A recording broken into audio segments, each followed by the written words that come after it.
നമ്മൾ simple present ടെൻസിന്റെ ഒരുപാട് ക്ലാസ്സുകൾ നമ്മൾ പഠിച്ചില്ല, ഒരുപാട് സ്റ്റെപ്സുകൾ നമ്മൾ പഠിച്ചിട്ടുണ്ട്. അതെല്ലാം ഒരൊറ്റ വീഡിയോയിൽ നമുക്കൊന്ന് നോക്കാം എന്നുള്ളതാണ് ഇന്നത്തെ ക്ലാസ്. അപ്പൊ ആദ്യമായിട്ട് തന്നെ നമ്മൾ എന്താണ് അതിന്റെ സ്ട്രക്ചർ, സിമ്പിൾ പ്രസന്റ് ടെൻസിന്റെ സ്ട്രക്ചർ എന്താണ്? സബ്ജക്റ്റ് പ്ലസ് ഒന്നെങ്കിൽ വെർബിന്റെ ഫസ്റ്റ് ഫോം അഥവാ V1, അല്ലെങ്കിൽ V1S അഥവാ വെർബിന്റെ ഫസ്റ്റ് ഫോമിനോട് കൂടിയിട്ട് എസ് ചേർന്നിട്ടുള്ള രൂപം അല്ലെ. ഈ രണ്ട് തരത്തിലുള്ള വെർബുകളാണ് എന്തിൽ വരിക? സിമ്പിൾ പ്രസന്റ് ടെൻസിൽ വരിക. ആദ്യം സബ്ജക്റ്റ്, പിന്നെ ഒന്നെങ്കിൽ നമ്മൾ V1 അല്ലെങ്കിൽ V1S. V1S എന്ന് പറഞ്ഞാൽ എന്താണ്? വെർബിനോട് കൂടിയിട്ട് അഥവാ വെർബിന്റെ ഫസ്റ്റ് ഫോമിനോട് കൂടിയിട്ട് എസ് ചേർന്നിട്ടുള്ള രൂപമാണ് എന്ത്? V1S plus subject. ഇതാണ് സിമ്പിൾ പ്രസന്റ് ടെൻസിന്റെ സ്ട്രക്ചർ എന്നറിയപ്പെടുന്നത്. ഇനി V1 എവിടെയാണ് ഉപയോഗിക്കുന്നത്? V1 ഉപയോഗിക്കുന്നത് പ്ലൂറൽ സബ്ജക്റ്റിന്റെ കൂടെയാണ്. സബ്ജക്റ്റ് പ്ലൂറൽ ആണ് എന്നുണ്ടെങ്കിൽ V1ഉം, സബ്ജക്റ്റ് സിംഗുലർ ആണ് എന്നുണ്ടെങ്കിലോ V1Sമാണ് ഉപയോഗിക്കുക. സബ്ജക്റ്റ് പ്ലൂറൽ ആണ് എന്നുണ്ടെങ്കിൽ V1ഉം അഥവാ വെർബിന്റെ ഫസ്റ്റ് ഫോമും, സബ്ജക്റ്റ് സിംഗുലർ ആണ് എന്നുണ്ടെങ്കിൽ V1S അഥവാ വെർബിന്റെ ഫസ്റ്റ് ഫോമിനോട് കൂടിയിട്ട് എസ് ചേർന്നിട്ടുള്ള രൂപമാണ് ഉപയോഗിക്കുക. ഇതാണ് ബേസിക് ആയിട്ട് നമ്മൾ ആദ്യം പഠിച്ചത്. ഇവിടെ ആദ്യം നമ്മൾ പഠിച്ചത് ദേ പ്ലേ ക്രിക്കറ്റ് എന്നുള്ള ഉദാഹരണം എടുക്കുമ്പോൾ നമുക്ക് നോക്കിയാൽ തന്നെ മനസ്സിലാവും സബ്ജക്റ്റ് എന്താണ്? ദേ എന്നുള്ളതാണ് അല്ലെ. ദേ പ്ലൂറൽ സബ്ജക്റ്റ് ആണ്. ദേ എന്ന് പറഞ്ഞാൽ എന്താണ്? അവർ എന്നാണ് അർത്ഥം അല്ലെ. അവർ ഒന്നിൽ കൂടുതൽ ആളുകൾ ഉണ്ടാവുമ്പോൾ ദേ എന്നുള്ളത് പ്ലൂറൽ സബ്ജക്റ്റ് ആണ്.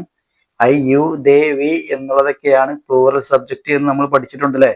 ഇവിടെ ദേ എന്നുള്ള പ്ലൂറൽ സബ്ജക്റ്റ് വന്നത് കൊണ്ട് പ്ലേ എന്നുള്ള V1 ആണ് വന്നത്. ദേ പ്ലേ ക്രിക്കറ്റ്, അവര് ക്രിക്കറ്റ് കളിക്കുന്നു.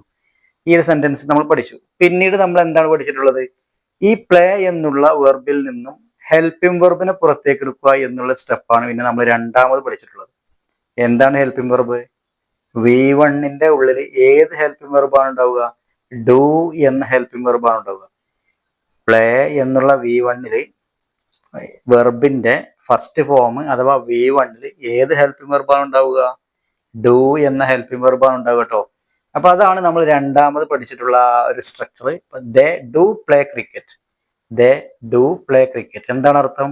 ദേ പ്ലേ ക്രിക്കറ്റ് എന്ന് പറഞ്ഞാൽ എന്താ അർത്ഥം? അതേ അർത്ഥം തന്നെയാണ് ദേ ഡു പ്ലേ ക്രിക്കറ്റ് എന്ന് പറഞ്ഞാലും. അവര് ക്രിക്കറ്റ് കളിക്കുകയാണ്. നമ്മൾ എന്താണ് ചെയ്തത്? ആ പ്ലേ എന്നുള്ള വെർബിൽ നിന്ന് ഡു എന്ന ഹെൽപ്പിംഗ് വെർബിനെ പുറത്തേക്ക് എടുത്തു എന്ന് മാത്രം. അതാണ് നമ്മൾ രണ്ടാമത് പഠിച്ചത്. മൂന്നാമത്തെ സ്ട്രക്ചർ എന്താണ് നമ്മൾ പഠിച്ചത്? ഡു എന്ന ഹെൽപ്പിംഗ് വെർബിനെ സെന്റൻസിന്റെ ആദ്യത്തിലോട്ട് കൊണ്ടുവന്നു. സെന്റൻസിന്റെ ആദ്യത്തിലോട്ട് അഥവാ സബ്ജക്റ്റിന്റെയും അപ്പുറത്തോട്ട് കൊണ്ടുവന്നിട്ട് ഡു ദേ പ്ലേ ക്രിക്കറ്റ് എന്ന് എഴുതി ക്വസ്റ്റ്യൻ മാർക്ക് ഇട്ടു. എന്താണ് അർത്ഥം? ഡു ദേ പ്ലേ ക്രിക്കറ്റ്, അവര് ക്രിക്കറ്റ് കളിക്കുകയാണോ? ഡു ദേ പ്ലേ ക്രിക്കറ്റ്, അവര് ക്രിക്കറ്റ് കളിക്കുകയാണോ? ഈ രൂപമാണ് നമ്മൾ മൂന്നാമത് പഠിച്ചത്. ഇനി നാലാമത്തെ രൂപം ഏതാ നമ്മൾ പഠിച്ചത്?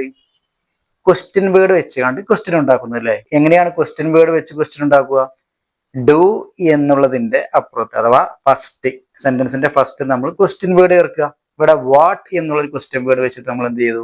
വാട്ട് ഡു ദേ പ്ലേ, എന്താണ് അവർ കളിക്കുന്നത്? വാട്ട് ഡു ദേ പ്ലേ, എന്താണ് അവർ കളിക്കുന്നത്? അവർ ക്രിക്കറ്റാണ് കളിക്കുന്നത് അല്ലെ. നമ്മൾ പറഞ്ഞു ക്രിക്കറ്റാണ് കളിക്കുന്നത്. അപ്പൊ നമ്മൾ ക്വസ്റ്റ്യൻ രൂപത്തിൽ ചോദിക്കുകയാണ്, എന്താണ് അവർ കളിക്കുന്നത്? വാട്ട് ഡു ദേ പ്ലേ, എന്താണ് അവർ കളിക്കുന്നത്? അതാണ് നാലാമത്തെ രൂപം. ഇനി അഞ്ചാമത്തെ രൂപം നോക്കൂ. They do not play cricket എന്നുള്ളതിനെ നമ്മൾ ഷോർട്ട് ആക്കിയിട്ട് ഡു നോട്ട് എന്നുള്ളതിനെ എന്ത് ചെയ്തേക്കാണ്? ഡോണ്ട് എന്ന് എഴുതിയേക്കാണ്. ഡു നോട്ട് എന്നാണ് ഇതിന്റെ പൂർണ്ണ രൂപം. പക്ഷെ നമ്മൾ എന്താ ചെയ്ത്? ഷോർട്ട് ആക്കിയിട്ട് ഡോണ്ട് എന്ന് എഴുതിയേക്കാണ്. ദേ ഡോണ്ട് പ്ലേ ക്രിക്കറ്റ്, അതാണ് നമ്മൾ അഞ്ചാമത് പഠിച്ചത്. ദേ ഡോണ്ട് പ്ലേ ക്രിക്കറ്റ് എന്ന് പറഞ്ഞാൽ എന്താണ്? അവര് ക്രിക്കറ്റ് കളിക്കുന്നില്ല. ദേ ഡോണ്ട് പ്ലേ ക്രിക്കറ്റ്, അവര് ക്രിക്കറ്റ് കളിക്കുന്നില്ല. അപ്പൊ എന്താ ചെയ്തത്? ആ ഒരു സെന്റൻസിനെ നെഗറ്റീവ് ആക്കി. എങ്ങനെയാണ് നമ്മൾ നെഗറ്റീവ് ആക്കിയത്? ആ ഡൂന്റെ അപ്പുറത്ത് നമ്മൾ എന്ത് ചെയ്തു? നോട്ട് ചേർത്തു. അപ്പൊ എല്ലാത്തിന്റെയും അടിസ്ഥാനം എന്താണ്? ഒരു സെന്റൻസിനെ നെഗറ്റീവ് ആക്കാനും ക്വസ്റ്റ്യൻ ഉണ്ടാക്കാനും പോസിറ്റീവ് ക്വസ്റ്റ്യൻ ഉണ്ടാക്കാനൊക്കെ നമുക്ക് വേണ്ടത് എന്താണ്? ആ ഒരു വെർബിൽ നിന്ന് ഹെൽപ്പിംഗ് വെർബിനെ പുറത്തേക്ക് എടുത്താലേ ഈ കാര്യങ്ങളൊക്കെ നടക്കുള്ളൂ. കണ്ടോ ഇവിടെ കണ്ടോ നിങ്ങൾ? ദേ ഡോണ്ട് പ്ലേ ക്രിക്കറ്റ് എന്നാണ് എഴുതിയത്. ആ ഡോന്റെ അപ്പുറത്ത് നമ്മൾ എന്ത് ചെയ്തു? നോട്ട് ചേർത്തിട്ട് ദേ ഡോണ്ട് പ്ലേ ക്രിക്കറ്റ് എന്ന് എഴുതി. ഇതാണ് നമ്മൾ അഞ്ചാമത് പഠിച്ചത്. അപ്പൊ എന്താ അതിന്റെ അർത്ഥം? ദേ ഡോണ്ട് പ്ലേ ക്രിക്കറ്റ് എന്ന് പറഞ്ഞാൽ അവർ ക്രിക്കറ്റ് കളിക്കുന്നില്ല. ദേ ഡോണ്ട് പ്ലേ ക്രിക്കറ്റ്, അവർ ക്രിക്കറ്റ് കളിക്കുന്നില്ല. ഇനി ആറാമത്തെ നോക്കൂ. ഡോണ്ട് ദേ പ്ലേ ക്രിക്കറ്റ്, എന്താ നമ്മൾ ചെയ്തത്? ആ ഡോണ്ടിനെ സെന്റൻസിന്റെ ആദ്യത്തിലോട്ട് കൊണ്ടുവന്നു. ഡോണ്ടിനെ സബ്ജക്റ്റിന്റെയും അപ്പുറത്തോട്ട് കൊണ്ടുവന്നിട്ട് don't they play cricket question mark കിട്ടും അല്ലെ, ക്വസ്റ്റ്യൻ മാർക്ക് കിട്ടും. ഡോണ്ട് ദേ പ്ലേ ക്രിക്കറ്റ്, അവര് ക്രിക്കറ്റ് കളിക്കുന്നില്ലേ, കളിക്കുന്നില്ലേ എന്നുള്ളൊരു നെഗറ്റീവ് ഫോമാണ് അവിടെ വന്നത്. കാരണം എന്താണ്, നോട്ട് ഉണ്ട് അല്ലെ, ഡോന്റെ അപ്പുറത്ത് നോട്ട് ഉണ്ടായത് കൊണ്ട് ഡോണ്ട് ദേ പ്ലേ ക്രിക്കറ്റ്, അവര് ക്രിക്കറ്റ് കളിക്കുന്നില്ലേ. മേലെ നമ്മൾ കണ്ടില്ലേ, do they play cricket, do they play cricket എന്ന് പറഞ്ഞാൽ എന്താ അർത്ഥം, അവര് ക്രിക്കറ്റ് കളിക്കുകയാണോ, ആണോ, അതിൽ നെഗറ്റീവ് ഇല്ല, ആണോ എന്നുള്ളൊരു പോസിറ്റീവ് ക്വസ്റ്റ്യൻ ആണ് അവിടെ വന്നത്. ഇവിടെ കണ്ട നിങ്ങൾ ഡോണ്ട് ദേ പ്ലേ ക്രിക്കറ്റ്, ഡോന്റെ അപ്പുറത്ത് നോട്ട് ഉണ്ടായത് കൊണ്ട് ഡോണ്ട് ദേ പ്ലേ ക്രിക്കറ്റ്, അവർ ക്രിക്കറ്റ് കളിക്കുന്നില്ലേ, ഇല്ലേ എന്നുള്ള ആ ഒരു നെഗറ്റീവ് ഫോം ആണ് വന്നത് കേട്ടോ. ഡോണ്ട് ദേ പ്ലേ ക്രിക്കറ്റ്, അവർ ക്രിക്കറ്റ് കളിക്കുന്നില്ലേ. ഇനി അടുത്ത് നോക്കൂ, ക്വസ്റ്റ്യൻ വേർഡ് വെച്ചിട്ട് എങ്ങനെ നെഗറ്റീവ് ക്വസ്റ്റ്യൻ ഉണ്ടാക്കാം എന്നുള്ളത് അല്ലെ. ഏഴാമത് നമ്മൾ പഠിച്ചെന്താണ്, ക്വസ്റ്റ്യൻ വേർഡ് വെച്ചിട്ട് എങ്ങനെ നെഗറ്റീവ് ക്വസ്റ്റ്യൻ ഉണ്ടാക്കാം എന്നുള്ളത്. എന്താ ചെയ്തത്, ആ ഡോണ്ടിന്റെ അപ്പുറത്ത് നമ്മൾ വൈ എന്നുള്ള ഒരു ക്വസ്റ്റ്യൻ വേർഡിനെ വെച്ചപ്പോ എന്തായി, why don't they play cricket, എന്തുകൊണ്ട് അവർ ക്രിക്കറ്റ് കളിക്കുന്നില്ല, why don't they play cricket, എന്തുകൊണ്ട് അവർ ക്രിക്കറ്റ് കളിക്കുന്നില്ല എന്നാണത് അല്ലെ.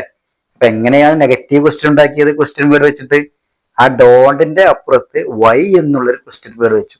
Why don't they play cricket, എന്തുകൊണ്ട് അവർ ക്രിക്കറ്റ് കളിക്കുന്നില്ല എന്നുള്ള അർത്ഥപ്പെട്ടു. ഇങ്ങനെ 7 സ്ട്രക്ചറുകൾ നമ്മൾ പഠിച്ചു. പിന്നീട് നമ്മൾ എന്താ പഠിച്ചത്, സബ്ജക്ട് സിംഗുലർ ആണ് എന്നുണ്ടെങ്കിൽ നമ്മൾ എന്ത് ഉപയോഗിക്കണം, വെർബിനോട് കൂടിയിട്ട് എസ് ചേർന്നിട്ടുള്ള രൂപം ഉപയോഗിക്കണം എന്ന് നമ്മൾ പറഞ്ഞില്ലേ. വെർബ് എങ്ങനെ ഉപയോഗിക്കേണ്ടത്, വെർബിന്റെ എസ് ഫോം ആണ് സബ്ജക്ട് സിംഗുലർ ആണ് എന്നുണ്ടെങ്കിൽ സിമ്പിൾ പ്രസന്റ് ടെൻസിൽ ഉപയോഗിക്കേണ്ടത്. ഇപ്പൊ ഇവിടെ നോക്കൂ, ഷീ എന്നുള്ള സബ്ജക്ട് സിംഗുലർ ആണ് അല്ലെ, അതുകൊണ്ട് ഇവിടെ എന്താ വന്നത്, ഷീ കുക്സ് എന്നാണ് വന്നത്, കുക്കിന്റെ എസ് ഫോം ആണ് വന്നത്. ഷീ കുക്സ് ബിരിയാണി, അവള് ബിരിയാണി പാചകം ചെയ്യുന്നു, അവൾ ബിരിയാണി പാചകം ചെയ്യുന്നു. ഇവിടെ എന്തൊക്കെയാണ്, സബ്ജക്ട് സിംഗുലർ ആണ് അല്ലെ, അതുകൊണ്ട് V1 എസ് വന്നു പ്ലസ് ഒബ്ജക്റ്റ്, ഒബ്ജക്റ്റ് എന്താണ്, ബിരിയാണി. ഷീ കുക്സ് ബിരിയാണി, അവള് ബിരിയാണി പാചകം ചെയ്യുന്നു. ഇങ്ങനെ 8ാമത്തെ രൂപം നമ്മൾ പഠിച്ചിട്ടുണ്ട്. 9 എന്താണ് നോക്കൂ, 9ാമത്തെ സ്ട്രക്ചർ നമ്മൾ എന്താ പഠിച്ചിട്ടുള്ളത്, ഷീ ഡസ് കുക്ക് ബിരിയാണി. ഈ കുക്സ് എന്നുള്ള അഥവാ വെർബിന്റെ എസ് ഫോമിൽ ഏത് ഹെൽപ്പിംഗ് വെർബാണ് ഉണ്ടാവുക, നമ്മൾ പഠിച്ചിട്ടുണ്ട് V1 വെർബിന്റെ ഫസ്റ്റ് ഫോമിൽ ഡു ആണ് ഉണ്ടാവുക അല്ലെ, ഹെൽപ്പിംഗ് വെർബ്. എന്നാൽ V1 എസിൽ ഡസ് ആണ് ഉണ്ടാവുക. കുക്സ് എന്നുള്ള V1 എസിൽ അഥവാ വെർബിനോട് കൂടിയിട്ട് എസ് ചേർന്നിട്ടുള്ള രൂപമാണ് കുക്സ്. ഇതിൽ നിന്ന് നമുക്ക് ഏത് ഹെൽപ്പിംഗ് വെർബാണ് കിട്ടുക, ഡസ് എന്ന ഹെൽപ്പിംഗ് വെർബാണ് കിട്ടുക അല്ലെ. നമ്മൾ പഠിച്ചിട്ടുണ്ട് V1 ഡു എന്ന ഹെൽപ്പിംഗ് വെർബും V1 എസിൽ അഥവാ വെർബിന്റെ എസ് ഫോമിൽ ഡസ് എന്ന ഹെൽപ്പിംഗ് വെർബാണ് ഉണ്ടാവുക എന്നുള്ളത് അല്ലെ. അപ്പൊ ഇവിടെ ഏതാ ഹെൽപ്പിംഗ് വെർബ് വരിക, does. She does cook biryani, അവള് ബിരിയാണി പാചകം ചെയ്യുന്നു. രണ്ടിന്റെയും അർത്ഥം സെയിം ആണ് കേട്ടോ. ഷീ കുക്സ് ബിരിയാണി എന്നുള്ളതും ഷീ ഡസ് കുക്ക് ബിരിയാണി എന്നുള്ളതും എന്താണ്, സെയിം അർത്ഥമാണ് വരുന്നത്, അവള് ബിരിയാണി പാചകം ചെയ്യുന്നു. ഇതാണ് നമ്മൾ 9ാമതായിട്ട് പഠിച്ചിട്ടുള്ള സ്ട്രക്ചർ. ഇനി എന്താ നമ്മൾ പഠിച്ചിട്ടുള്ളത്, ആ ഡസ്സിനെ സെന്റൻസിന്റെ ആദ്യത്തിലോട്ട് കൊണ്ടുവരുമ്പോൾ അഥവാ സബ്ജക്റ്റിന്റെയും അപ്പുറത്തോട്ട് കൊണ്ടുവരുമ്പോൾ എന്താവുന്നു, does she cook biryani. Does she cook biryani എന്ന് പറഞ്ഞാൽ എന്തർത്ഥം, അവള് ബിരിയാണി പാചകം ചെയ്യുകയാണോ. ഡസ് ഷീ കുക്ക് ബിരിയാണി എന്ന് പറഞ്ഞാൽ എന്താണ്, അവള് ബിരിയാണി പാചകം ചെയ്യുകയാണോ എന്നുള്ളൊരു പോസിറ്റീവ് ക്വസ്റ്റ്യൻ ആണ് വന്നത്. ഡസ് എന്നുള്ള ഹെൽപ്പിംഗ് വെർബിനെ നമ്മൾ എന്ത് ചെയ്തു, സെന്റൻസിന്റെ ആദ്യത്തിലോട്ട് ഇട്ടൂലേ. അപ്പൊ ഡസ് ഷീ കുക്ക് ബിരിയാണി, അവൾ ബിരിയാണി പാചകം ചെയ്യുകയാണോ. ഇതാണ് നമ്മൾ 10ാമത് പഠിച്ച സ്ട്രക്ചർ. ഇനി എന്താണ് 11ാമത് പഠിച്ച സ്ട്രക്ചർ, ഡസിന്റെ അപ്പുറത്ത് നമ്മൾ ക്വസ്റ്റ്യൻ വേർഡ് ഇട്ടു. ക്വസ്റ്റ്യൻ വേർഡ് ഇട്ടുമ്പോ എന്തായി, why does she cook biryani, എന്തുകൊണ്ടാണ് അവൾ ബിരിയാണി വെക്കുന്നത്. Why does she cook biryani, എന്തുകൊണ്ടാണ് അവൾ ബിരിയാണി പാചകം ചെയ്യുന്നത്. എന്തെങ്കിലും സ്പെഷ്യൽ എന്തെങ്കിലും ഉണ്ടെന്ന്, ആരെങ്കിലും ഗസ്റ്റ് എന്തെങ്കിലും വരുന്നുണ്ടോ, ഗസ്റ്റ് ആരെങ്കിലും വരുന്നുണ്ടോ എന്നൊക്കെയുള്ള അർത്ഥത്തിൽ നമ്മൾ ചോദിക്കൂലേ. ഗസ്റ്റ് ആരെങ്കിലും ഒക്കെ വരുന്നുണ്ടോ ഇന്ന് എന്നൊക്കെ ചോദിക്കുമ്പോൾ why does she cook biryani, എന്തുകൊണ്ടാണ് അവൾ ഇന്ന് ബിരിയാണി പാചകം ചെയ്യുന്നത്, എന്തുകൊണ്ടാണ് അവൾ ബിരിയാണി പാചകം ചെയ്യുന്നത്, why does she cook biryani. അപ്പൊ എന്താ ചെയ്തത്, ക്വസ്റ്റ്യൻ വേർഡ് വെച്ചിട്ട് നമ്മൾ എങ്ങനെ ക്വസ്റ്റ്യൻ ഉണ്ടാക്കിയത്, ആ ഡസിന്റെ അപ്പുറത്ത് നമ്മൾ വൈ ചേർത്തു. ഹെൽപ്പിംഗ് വെർബ് ആയ ഡസിന്റെ അപ്പുറത്ത് നമ്മൾ എന്ത് ചെയ്തു, വൈ എന്നുള്ളൊരു ക്വസ്റ്റ്യൻ വേർഡ് വെച്ചു. Why does she cook biryani, എന്തുകൊണ്ടാണ് അവൾ ബിരിയാണി പാചകം ചെയ്തത്. ഇനി അടുത്ത് നോക്കൂ, 12ാമത്തെ സ്ട്രക്ചർ നമ്മൾ എന്താ പഠിച്ചിട്ടുള്ളത്, ഡസിന്റെ അപ്പുറത്ത് നോട്ട് ചേർത്തു. അഥവാ ആ ഒരു സെന്റൻസിനെ നെഗറ്റീവ് ആക്കാൻ നമ്മൾ എന്ത് ചെയ്തു, ഡസിന്റെ അപ്പുറത്ത് നോട്ട് ചേർത്തു. ഡസ് നോട്ട് എന്നുള്ളതിന് ഷോർട്ട് ആക്കിയിട്ട് നമ്മൾ എന്ത് ചെയ്തു, doesn't. She doesn't cook biryani. She doesn't cook biryani എന്ന് പറഞ്ഞാൽ എന്താർത്ഥം, അവൾ ബിരിയാണി പാചകം ചെയ്യുന്നില്ല. ഷീ കുക്സ് ബിരിയാണി, അവൾ ബിരിയാണി പാചകം ചെയ്യുന്നു. അതിന്റെ നെഗറ്റീവ് എന്താണ്? ഷി ഡസൻ കുക്ക് ബിരിയാണി, അവൾ ബിരിയാണി പാചകം ചെയ്യുന്നില്ല. ഇതാണ് നമ്മൾ 12ാമത്തെ സ്ട്രക്ചർ പഠിച്ചിട്ടുള്ളത്. ആ ഡസന്റിനെ നമ്മൾ എന്ത് ചെയ്തു? സെന്റൻസിന്റെ ആദ്യത്തിലോട്ട് കൊണ്ടുവന്നപ്പോ ഡസൻ ഷീ കുക്ക് ബിരിയാണി, അവൾ ബിരിയാണി പാചകം ചെയ്യുന്നില്ലേ, ബിരിയാണി പാചകം ചെയ്യുന്നില്ലേ എന്നുള്ളൊരു നെഗറ്റീവ് ക്വസ്റ്റ്യൻ ആണ് വന്നത് അല്ലെ. ഡസൻ ഷീ കുക്ക് ബിരിയാണി, അവൾ ബിരിയാണി പാചകം ചെയ്യുന്നില്ലേ. അടുത്ത് നോക്കൂ, 14ാമത് നമ്മൾ പഠിച്ചിട്ടുള്ളത് എന്താണ്? ക്വസ്റ്റ്യൻ വേർഡ് വെച്ചിട്ട് നെഗറ്റീവ് ക്വസ്റ്റ്യൻ ഉണ്ടാക്കാൻ. എങ്ങനെയാണ്? Y dozen she cook biryani. ആ ഡസന്റിന്റെ അപ്പുറത്ത് നമ്മൾ എന്ത് ചെയ്തു? വൈ എന്നുള്ളൊരു ക്വസ്റ്റ്യൻ വേർഡ് വെച്ചല്ലേ. Y dozen she cook biryani, എന്തുകൊണ്ട് അവൾ ബിരിയാണി പാചകം ചെയ്യുന്നില്ല. Y dozen she cook biryani, എന്തുകൊണ്ട് അവൾ ബിരിയാണി പാചകം ചെയ്യുന്നില്ല. അവരൊക്കെ വന്നിട്ടും എന്തുകൊണ്ട് അവർ ബിരിയാണി പാചകം ചെയ്യുന്നില്ല എന്നുള്ള രീതിയിലൊക്കെ ചോദിക്കുമ്പോൾ നമ്മൾ എന്താ ചെയ്യേണ്ടേ? ആ ഡസന്റിന്റെ അപ്പുറത്ത് നമ്മൾ വൈ എന്നുള്ള ക്വസ്റ്റ്യൻ വേർഡ് ചേർത്തിട്ട് നമുക്ക് എന്ത് ചെയ്യാം?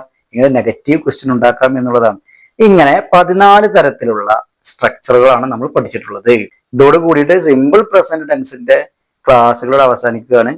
ഇനി നമ്മൾ അടുത്ത ക്ലാസ്സിൽ പ്രസന്റ് കണ്ടിന്യൂസ് ടെൻസ് എന്താണ് എന്നുള്ളത് വ്യക്തമായിട്ട് സ്റ്റെപ്പ് ബൈ സ്റ്റെപ്പ് ആയിട്ട് നമുക്ക് പഠിക്കാം. Okay, thank you.